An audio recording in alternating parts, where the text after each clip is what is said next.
Bonjour à tous, je me présente, je suis Lise Ladan et je vais vous accompagner tout au long de cette année pour l'apprentissage des notions théoriques du jeu d'échecs. Dans cette nouvelle leçon, nous allons découvrir un coup très spécial et très important aux échecs, le rock. C'est l'unique coup qui permet de jouer 2 pièces en même temps. Et surtout, c'est le seul moyen de mettre rapidement votre roi en sécurité. Vous allez voir, c'est facile à comprendre, mais encore faut-il bien l'utiliser. Regardez cette position. Vous voyez ici, le roi est au centre entre 2 tours. Grâce au roc, il va pouvoir se cacher derrière une muraille de pions, comme dans un château fort. Et hop, le roi bouge de 2 cases vers la tour, et la tour saute par-dessus le roi pour pouvoir se placer juste à côté. C'est ce qu'on appelle le petit roc. On le réalise côté L-roi. Je recommence. Le roi se déplace de 2 cases vers la tour et la tour passe par-dessus et se met à côté.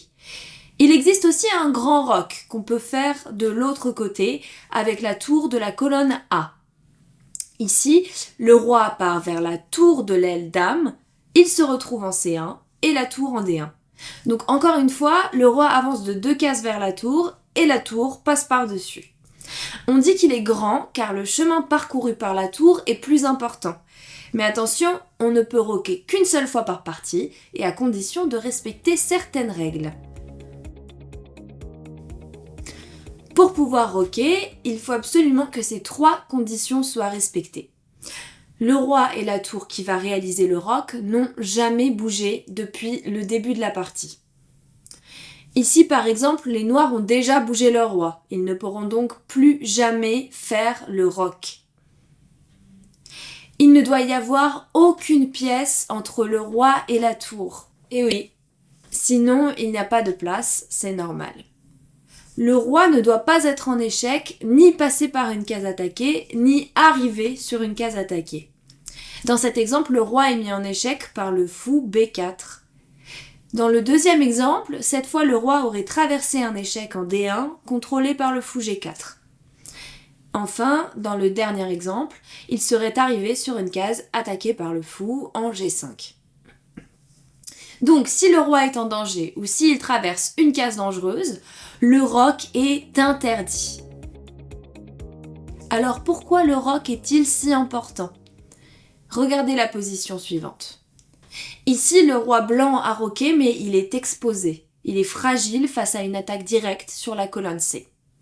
Alors qu'après le roc noir, regardez comme le roi est bien protégé.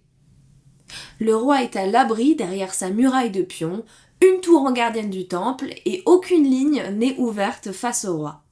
En plus, cela permet à la tour de se rapprocher du centre et de devenir plus active. Elle a plus de cases pour se déplacer à présent. C'est un double avantage, sécurisation du roi et activation de la tour. Voilà pourquoi on dit souvent « roi en sécurité, prêt à attaquer ».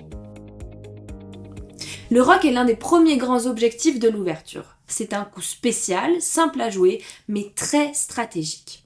Allez, on résume les 3 conditions permettant de roquer pour être sûr.